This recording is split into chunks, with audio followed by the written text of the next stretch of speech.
Welcome back to your YouTube channel economics आसान है। Guys previous class में budget line के बारे में पढ़ा था कि बजट लाइन जो वो दो गुड के डिफरेंट कॉम्बिनेशन शो करती है और हर कॉम्बिनेशन जो कॉस्ट है वो एग्जैक्टली कंज्यूमर की इनकम के इक्वल होती है।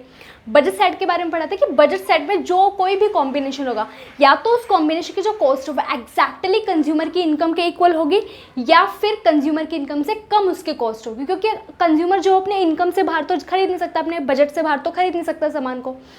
और हमने प्रॉपर्टीज पढ़ी थी बजट लाइन की कि फर्स्ट प्रॉपर्टी क्या थी बजट लाइन की, बजट लाइन जो है वो क्या है, डाउनवर्ड स्लोपिंग है। क्यों? क्योंकि एक का कंजम्पशन बढ़ाने के लिए मुझे दूसरे का कंजम्पशन कम करना पड़ रहा है, क्योंकि जो इनकम है कंज्यूमर की वो क्या है, फिक्स्ड है। सेकेंड प्रॉपर्टी थी हमारी कि बजट लाइन जो वो क्या है, स्ट्रेट लाइन है, क्योंकि जो प्राइस रेशो है वो हमेशा क्या रहती है, कांस्टेंट रहती है। आज का जो हमारा टॉपिक है वो है shift and rotation in budget line, कि बजट लाइन में शिफ्ट और रोटेशन कब आएगा। प्रीवियस क्लास में हमने देखा था कि हम अजम्पशन लेकर चल रहे थे कि कंज्यूमर की इनकम और जो प्राइस है दोनों कमोडिटी का वो क्या है, फिक्स्ड है। बट अगर यार ये अजम्पशन ब्रेक हो जाए तो हमारी बजट लाइन में क्या आएगा, शिफ्ट एंड रोटेशन आएगा। तो सबसे पहले हम बात करते हैं कि शिफ्ट कब आएगा हमारी बजट लाइन में। शिफ्ट कब आएगा, या तो कंज्यूमर की इनकम में चेंजेस आ जाए या फिर दोनों कमोडिटी के प्राइस में चेंजेस आ जाए। तो सबसे पहले हम बात करते हैं कि इनकम में चेंजेस आएंगे तब क्या शिफ्ट आएगा हमारी बजट लाइन में। तो हम यहाँ पर बात करें इनकम के चेंजेस की, तो यहाँ पर जो प्राइस है दोनों कमोडिटी का वो कांस्टेंट रहेगा, उसमें कोई चेंजेस नहीं आएंगे। तो प्राइस क्या होगा हमारा, कांस्टेंट। मानकर चल रहे कि कंज्यूमर की जो इनकम है वो है ₹100 और एक्स कमोडिटी का प्राइस हम लेकर चल रहे हैं ₹10 एंड वाई कमोडिटी का प्राइस है ₹20। तो प्राइस जो होगा एक्स कमोडिटी का ₹10 और वाई कमोडिटी का ₹20 फिक्स रहेगा, सेम रहेगा, उसमें कोई चेंजेस नहीं आएंगे। तो अगर कंज्यूमर अपनी सारी इनकम को स्पेंड करे एक्स कमोडिटी खरीदने के लिए तो वह एक्स की कितनी यूनिट्स खरीद पाएगा, यूनिट्स खरीद पाएगा 10। और अगर कंज्यूमर अपनी सारी इनकम स्पेंड करे वाई कमोडिटी खरीदने के लिए तो वाई की कितनी यूनिट्स खरीद पाएगा, 5 यूनिट्स खरीद पाएगा। तो ये जो मेरी बजट लाइन है ना, ये शो कर रही है मेरी बजट ₹100 को, ₹100 को। तो अगर कंज्यूमर की इनकम ₹100 से इंक्रीज हो जाए ₹120, तो प्राइस तो एक्स और वाई का सेम रहना है। तो अब कंज्यूमर अगर सारी अपनी इनकम स्पेंड करे एक्स कमोडिटी खरीदने के लिए तो एक्स की कितनी यूनिट खरीद पाएगा, 12। और अगर कंज्यूमर अपनी सारी इनकम स्पेंड करे वाई कमोडिटी खरीदने के लिए तो वाई की कितनी यूनिट्स खरीद पाएगा, 6 यूनिट्स। तो अब क्या हुआ, जैसे ही कंज्यूमर की इनकम बढ़ी 100 से 120, तो अब क्या हो गया, जो एक्स की पहले वो 10 यूनिट्स खरीद पा रहा था अब वो 12 खरीद पा रहा है, वाई की वो पहले 5 यूनिट्स खरीद पा रहा था अब वो 6 यूनिट्स खरीद पा रहा है। तो अब कंज्यूमर क्या है कि ज़्यादा चीज़ें खरीद पा रहा है, ज़्यादा कमोडिटी की यूनिट्स खरीद पा रहा है। तो ज़्यादा जब वो परचेज कर पा रहा है तो हमारी जो बजट लाइन है ना वो हमारी राइटवर्ड शिफ्ट कर जाएगी, राइटवर्ड शिफ्ट कर जाएगी और ये बजट को शो करेगी ₹120 को, B2L2। तो मेरे जो बजट लाइन है जैसे ही इनकम इंक्रीज हुई तो बजट लाइन B1L1 से शिफ्ट हो गई राइटवर्ड B2L2, राइटवर्ड शिफ्ट। अगर कंज्यूमर की इनकम जो है वो ₹100 से डिक्रीज हो जाए ₹80, तो अगर कंज्यूमर अपनी सारी इनकम स्पेंड करे एक्स कमोडिटी खरीदने के लिए तो वो कितनी यूनिट्स खरीद पाएगा, एक्स की 8 यूनिट्स। और अगर कंज्यूमर अपनी ये सारी इनकम स्पेंड करे वाई कमोडिटी खरीदने के लिए तो वाई की कितनी यूनिट्स खरीद पाएगा, 4 यूनिट्स। तो अब क्या हुआ कि जैसे ही कंज्यूमर की इनकम डिक्रीज हुई तो क्वांटिटी जो परचेज कर रहा था वो यूनिट्स जो वो भी डिक्रीज हो गई, कि पहले वो एक्स की 10 परचेज कर पा रहा था अब 8, पहले वो वाई की 5 कर पा रहा था अब 4। तो अब कंज्यूमर क्या कर रहा है, कम परचेज कर पा रहा है क्योंकि उसकी इनकम डिक्रीज हो गई। तो हमारी जो बजट लाइन है वो लेफ्टवर्ड शिफ्ट कर जाएगी, लेफ्टवर्ड शिफ्ट कर जाएगी और ये मेरे बजट को शो करेगी ₹80, B0L0। तो हमारी जो बजट लाइन है वो शिफ्ट कर गई B1L1 to B0L0, leftward shift. कि कंज्यूमर की इनकम जैसे ही बढ़ी तो उसका बजट बढ़ गया, अभी बजट बढ़ गया तो वो ज़्यादा परचेज कर पा रहा है और ज़्यादा परचेज कर पा रहा है, तो मेरी जो बजट लाइन वो शिफ्ट हो गई राइटवर्ड शिफ्ट हो गई भाई, राइटवर्ड। और जैसे ही कंज्यूमर की इनकम क्या हुई, डिक्रीज हुई, तो अब वो कम परचेज कर पा रहा है, तो मेरी बजट लाइन शिफ्ट हो गई लेफ्टवर्ड। यार होता है ना तुम्हारे साथ, मान लो तुम्हारे पापा तुम्हें 100 रुपीज़ पॉकेट मनी देते थे और एक जो चॉकलेट है ना वो 10 रुपीज़ की आती थी, तो तुम 100 रुपीज़ में 10 चॉकलेट खरीद पा रहे थे। पर तुम्हारे पापा एक दिन बड़े खुश थे, उन्होंने क्या करा, 100 से 200 तुम्हें पॉकेट मनी दे दी, तो अब तुम वही चॉकलेट कितनी खरीद पाओगे, 20 चॉकलेट खरीद पाओ। तो बड़े खुश हो गए भाई 20 चॉकलेट खरीद पा रहे हो। अगर पापा तुम्हारे एक दिन हो गए भाई नाराज़, उन्होंने क्या करा कि तुम्हारे जो पॉकेट मनी 100 थी ना उसको डिक्रीज करके कर दिया 50, कि अब तुम सिर्फ 5 चॉकलेट खरीद पाओगे। तो अब क्या हुआ कि तुम बहुत उदास हो गए। तो सेम यहाँ पर है कि कंज्यूमर की जैसे ही इनकम बढ़ी ज़्यादा खरीद पा रहा है, जैसे इनकम कम हुई तो कम खरीद पा रहा है। तो इनकम इंक्रीज होगी तो हमारी जो बजट लाइन है वो शिफ्ट होगी राइटवर्ड, और जब इनकम डिक्रीज होगी तो बजट लाइन शिफ्ट होगी लेफ्टवर्ड। सेकेंड आता है हमारा change in price of both goods के प्राइजेस में चेंज आएंगे ना, तो हमारी बजट लाइन क्या करेगी, शिफ्ट करेगी। तो यहाँ पर हम जो चेंज की बात करें वो सिर्फ प्राइस की बात करें कि दोनों गुड के प्राइस में चेंज आएगा। तो यहाँ पर जो इनकम है ना वो क्या होगी, हमारी कांस्टेंट होगी, इनकम में कोई चेंजेस नहीं आएंगे। तो मानकर चल रहे कि कंज्यूमर की इनकम जो है ₹100 है, एक्स का हम प्राइस लेकर चल रहे हैं ₹5 एंड वाई का हम प्राइस लेकर चल रहे हैं ₹10, कि अगर कंज्यूमर अपनी सारी इनकम स्पेंड करे गुड एक्स खरीदने के लिए, तो एक्स की कितनी यूनिट्स खरीद पाएगा, 20, एंड अगर वो अपनी सारी इनकम स्पेंड करे वाई कॉमोडिटी खरीदने के लिए, तो वाई की कितनी यूनिट्स खरीद पाएगा, 10 यूनिट्स खरीद पाएगा। तो अब यहाँ पर है ना एक कंसेप्ट आता है परचेजिंग पावर का। परचेजिंग पावर क्या होती है गाइस, कि हम मनी की वैल्यू देखते हैं in terms of amount of goods and services जो हम परचेज कर रहे हैं। फॉर एग्जाम्पल परचेजिंग पावर, ठीक है। फॉर एग्जाम्पल कि तुम्हारे पास 100 रुपीज़ है, ठीक है, तुम्हारे पापा ने तुम्हें 100 रुपीज़ दिए और तुम गए भाई मार्केट में चॉकलेट खरीदने। तुमने देखा कि मार्केट में चॉकलेट का प्राइस जो है वो क्या है, 10 रुपीज़ की एक चॉकलेट है, ठीक है, चॉकलेट। अब अगर तुम 100 रुपीज़ की चॉकलेट्स खरीदोगे तो कितनी चॉकलेट्स खरीद पाओगे, कितनी यूनिट्स खरीद पाओगे तुम, 10। बट वहीं क्या हो जाए कि कुछ दिन बाद क्या हो गया, इस चॉकलेट का प्राइस हो गया बढ़कर ₹20। तो अब जब तुम 100 रुपीज़ में सेम अमाउंट में चॉकलेट खरीदोगे तो कितनी चॉकलेट खरीद पाओगे, कितनी यूनिट्स खरीद पाओगे तुम, 5। और फिर अगले दिन क्या हुआ कि प्राइस जो है वो क्या हो गया, कम होके हो गया ₹5। तो अब कितनी यूनिट्स खरीद पाओगे तुम, यूनिट्स खरीद पाओगे तुम 20। तो क्या हुआ, तुम्हारी इनकम तो सेम है, 100 रुपीज़ ही है, बट उस 100 रुपीज़ की वैल्यू मैं देख रही हूँ किसमें, इन टर्म्स ऑफ चॉकलेट्स में तुम कितनी चॉकलेट खरीद पा रहे हो। कि जब 10 रुपीज़ प्राइस था तब तुम 10 चॉकलेट खरीद पा रहे थे, जब 20 रुपीज़ प्राइस हो गया तब 5 चॉकलेट खरीद पा रहे हो, जब 5 रुपीज़ प्राइस हो गया तुम 20 चॉकलेट खरीद पा रहे हो। तो क्या हुआ कि जैसे ही क्या हो रहा है, प्राइस इंक्रीज हो रहा है, तो तुम्हारी परचेजिंग पावर कम हो रही है कि तुम अब कम परचेज कर पा रहे हो। तो यहाँ पर क्या हो गया, तुम्हारी परचेजिंग पावर डिक्रीज हो गई एज कंपेयर टू दिस, कि जब 10 रुपीज़ प्राइस था तब तुम 10 यूनिट्स खरीद पा रहे थे, अब तुम 5 ही खरीद पा रहे हो। और जब क्या हुआ, प्राइस डिक्रीज हुआ, तो तुम्हारी परचेजिंग पावर इंक्रीज होगी कि अब तुम ज़्यादा चॉकलेट्स खरीद पा रहे हो एज कंपेयर टू दिस, कि पहले जब तुम 10 यूनिट्स खरीद पा रहे थे अब तुम 20 चॉकलेट्स खरीद पा रहे हो। तो क्या होगा कि परचेजिंग पावर क्या करती है कि जैसे ही प्राइस बढ़ता है हमारी परचेजिंग पावर डिक्रीज हो जाती है, क्योंकि सेम अमाउंट में मैं अब कम यूनिट्स परचेज कर पा रही हूँ। और जब प्राइस जो है वो डिक्रीज होता है तो हमारी जो परचेजिंग पावर है वो इंक्रीज हो जाती है कि सेम अमाउंट सेम इनकम में अब मैं ज़्यादा यूनिट्स खरीद पा रही हूँ। तो जो हम कंसेप्ट इस परचेजिंग पावर को देखकर बताएंगे कि हमारी जो बजट लाइन है वो राइटवर्ड शिफ्ट करेगी या लेफ्टवर्ड शिफ्ट करेगी। क्योंकि यहाँ पर ना बहुत से स्टूडेंट क्या करते हैं, कंफ्यूज हो जाते हैं कि वो सोचते हैं कि इनकम इंक्रीज हो रही है, तो हमारी जब इनकम इंक्रीज हुई थी तो बजट लाइन क्या करी थी, राइटवर्ड शिफ्ट करी थी। तो यहाँ पर प्राइस जब इंक्रीज हो रहा है तो बजट लाइन जो है वो राइटवर्ड शिफ्ट करेगी। ऐसा नहीं है, बिल्कुल गलत क्वेश्चन हो जाएगा तुम्हारे एग्जाम में।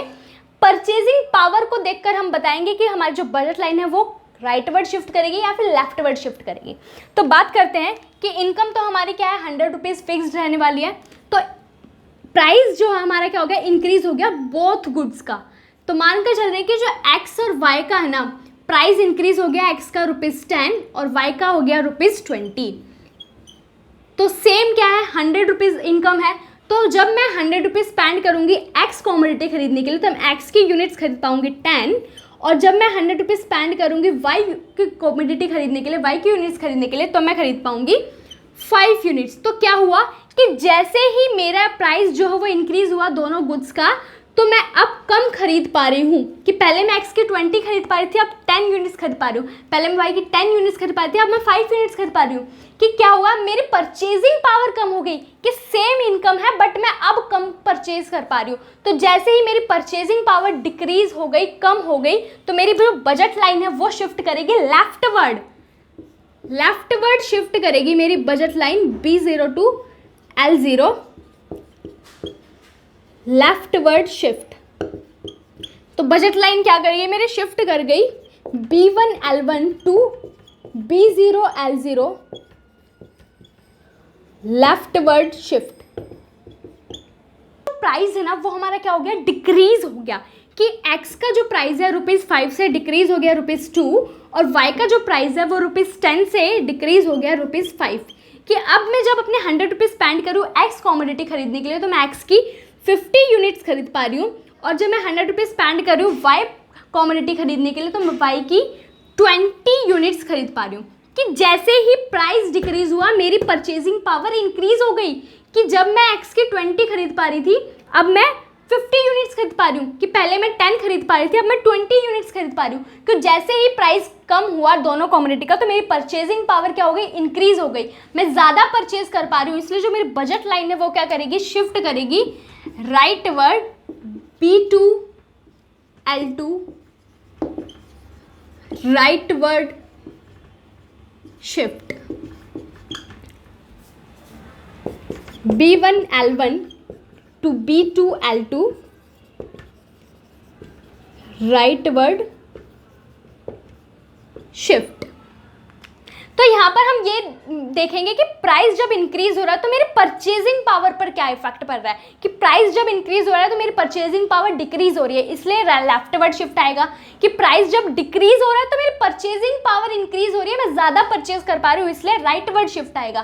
तो ऐसे ही हो रहा था हमारे पहले हमने देखा था क्या, इनकम का जब इफेक्ट पड़ रहा था हमारे बजट लाइन पे, कि इनकम जब इंक्रीज हो रही तो मैं ज़्यादा परचेज कर पा रही थी, तो ज़्यादा परचेज कर पा रही थी, इसलिए मेरी क्या हो रही थी, राइटवर्ड शिफ्ट हुआ था। और जब इनकम डिक्रीज हुई थी तो मैं कम परचेज कर पा रही थी, इसलिए क्या हुआ था, लेफ्टवर्ड शिफ्ट हुआ था। तो परचेजिंग पावर को देखकर हम बताएंगे कि बजट लाइन जो है वो लेफ्टवर्ड शिफ्ट करेगी या फिर राइटवर्ड शिफ्ट करेगी। अब हम बात करते हैं रोटेशन इन बजट लाइन। रोटेशन का मतलब क्या, कि जो हमारे बजट लाइन है ना वो या तो एक्स एक्सिस पर रोटेट करेगी या फिर वाई एक्सिस पर रोटेट करेगी, यहाँ पर शिफ्ट नहीं आएगा बजट लाइन में। तो यहाँ पर हम बात करते हैं कि प्राइस ऑफ गुड एक्स में जब चेंजेस आएंगे, कि सिर्फ एक सिंगल कॉमोडिटी के प्राइस में चेंज आएगा, दोनों में नहीं आएगा, क्योंकि दोनों में आ गया तो फिर शिफ्ट ही कर जाएगी हमारी बजट लाइन। तो यहाँ पर जो इनकम है वो तो हमारी क्या रहेगी, कांस्टेंट रहेगी, फिक्स्ड रहेगी, उसमें कोई चेंजेस नहीं आएंगे। तो इनकम हम मानकर चल रहे हैं वही ₹100 है। गुड एक्स का प्राइस ले रहे हैं हम ₹5 और गुड वाई का प्राइस ले रहे हैं हम ₹10।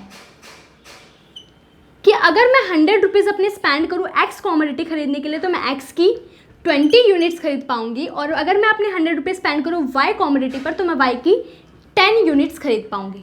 अब जो प्राइस है ना वाई का, वो तो ₹10 ही रहेगा, प्राइस ₹10 रहेगा और इनकम भी ₹100 रहेगी। तो जो वाई की यूनिट्स हैं वो भी क्या रहेंगी, 10 ही रहेगी, सेम रहेगी। तो जो शिफ्ट आएगा ना वो सिर्फ एक्स एक्सिस पर आएगा, वाई एक्सिस पर नहीं आएगा। तो बात करते हैं कि x का जो प्राइस है ना वो क्या हो गया, इंक्रीज हो गया। तो मान लेते कि x का प्राइस जो 5 से इंक्रीज हो गया ₹10। कि अब जब कंज्यूमर अपनी 100 रुपीज़ स्पेंड करेगा x कॉमोडिटी खरीदने के लिए, तो x की 10 यूनिट्स खरीद पा रहा है। कि जैसे ही प्राइस क्या हुआ, इंक्रीज हुआ, कंज्यूमर की परचेजिंग पावर डिक्रीज हो गई, अब वो कम परचेज कर पा रहा है। कि पहले 20 खरीद पा रहा था, अब 10 खरीद पा रहा है, तो परचेजिंग पावर डिक्रीज होगी। तो अब रोटेशन क्या आएगा हमारा, लेफ्टवर्ड रोटेशन आएगा एक्स एक्सिस पर, वाई एक्सिस क्या होगा हमारा, सेम होगा, L2 leftward rotation. Leftward rotation आ गया हमारा B1 L1 to B1 L2, leftward rotation. अब क्या है कि प्राइस जो है वो एक्स कॉमोडिटी क्या हो गया, डिक्रीज हो गया। मान लो ₹5 था पहले, अब डिक्रीज होकर हो गया एक्स का ₹2। तो अब जब कंज्यूमर अपनी ₹100 स्पेंड करेगा एक्स कॉमोडिटी को खरीदने के लिए, तो वह एक्स की कितनी यूनिट्स खरीद पाएगा, 50 यूनिट्स खरीद पाएगा। कि अब वो ज़्यादा यूनिट्स खरीद पा रहा है तो उसकी परचेजिंग पावर क्या होगी, इंक्रीज होगी। और परचेजिंग पावर इंक्रीज हो गई तो राइटवर्ड रोटेशन आएगी बजट लाइन में एक्स एक्सिस पर। Rightward rotation L0, rightward rotation, rightward rotation आ गई हमारी B1 L1 to B1 L0, rightward rotation. अब आता है कि प्राइस ऑफ गुड वाई में चेंजेस आ रहे हैं। तो वाई में जब चेंजेस आएंगे तो रोटेशन जो होगी ना वो हमारे वाई एक्सिस पर होगी, क्योंकि गुड एक्स का जो प्राइस है वो तो कांस्टेंट रहना है, सेम रहना है। तो यहाँ पर जो हमारी इनकम है वो क्या रहेगी, फिक्स्ड रहेगी, कांस्टेंट रहेगी। इनकम मानकर चल रहा है वही ₹100 है। एक्स का प्राइस लेकर चल रहे हैं हम ₹10 एंड वाई का प्राइस लेकर चल रहे हैं ₹5। ठीक है। अब अगर कंज्यूमर अपनी सारी इनकम स्पेंड करे एक्स कॉमोडिटी खरीदने के लिए तो एक्स की कितनी यूनिट्स खरीद पाएगा, 10। और अगर कंज्यूमर अपनी सारी इनकम जो वो स्पेंड करे वाई कॉमोडिटी खरीदने के लिए तो वाई की कितनी यूनिट्स खरीद पाएगा, 20। तो अब यहाँ पर क्या है कि जो एक्स का प्राइस है और जो कंज्यूमर की इनकम है वो क्या रहेगी, सेम रहेगी। तो एक्स की यूनिट्स भी क्या रहेगी, सेम रहेगी, इसमें कोई चेंजेस नहीं आएगा। तो क्या हुआ कि वाई का जो प्राइस है वो क्या हो गया, इंक्रीज हो गया। तो मान लेते हैं वाई का प्राइस जो ₹5 से इंक्रीज हो गया ₹10। ठीक है। अब कंज्यूमर अपनी सारी इनकम जब वाई कॉमोडिटी खरीदने के लिए स्पेंड करेगा तो वाई की कितनी यूनिट्स खरीद पाएगा, 10 यूनिट्स खरीद पाएगा। कि अब उसकी परचेजिंग पावर क्या हो गई, डिक्रीज हो गई। जैसे ही प्राइस इंक्रीज हुआ तो कम परचेज कर पा रहा है, तो वाई एक्सिस पर लेफ्टवर्ड रोटेशन होगी। वाई एक्सिस पर क्या होगी, लेफ्टवर्ड रोटेशन होगी B2। लेफ्टवर्ड रोटेशन हुई हमारी B1 L1 to B2 L1, leftward rotation. अब क्या हुआ, प्राइस जो है वो हमारा ₹5 से क्या हो गया, डिक्रीज हो गया। मान लेते हैं कि ₹5 से वाई का जो है प्राइस डिक्रीज होके हो गया ₹2। तो अब जब कंज्यूमर अपनी सारी इनकम स्पेंड करेगा वाई कॉमोडिटी खरीदने की तो वाई की 50 यूनिट्स खरीद पाएगा।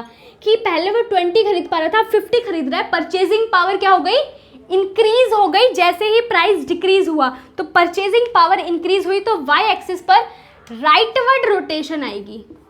राइटवर्ड रोटेशन आएगी B3।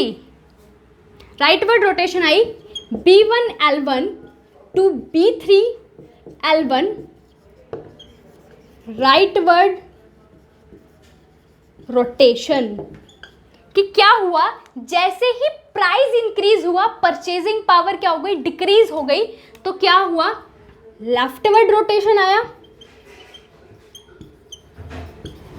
और जैसे जैसे ही प्राइस डिक्रीज हुआ परचेजिंग पावर इंक्रीज हो गई तो राइटवर्ड रोटेशन आया। राइटवर्ड रोटेशन आया। तो मेन जो है यहाँ पर हम बात करेंगे परचेजिंग पावर की। परचेजिंग पावर को देखेंगे, अगर परचेजिंग पावर इंक्रीज हो रही है तो राइटवर्ड रोटेशन या फिर राइटवर्ड शिफ्ट आएगा। अगर परचेजिंग पावर क्या हो रही है, डिक्रीज हो रही है, तो लेफ्टवर्ड रोटेशन या फिर लेफ्टवर्ड शिफ्ट आएगा हमारी बजट लाइन में। सो गाइज आज के लिए इतना ही। चैप्टर 2 के नोट्स का लिंक डिस्क्रिप्शन में है, वहां से आप डाउनलोड कर सकते हैं। मिलते हैं नेक्स्ट क्लास में।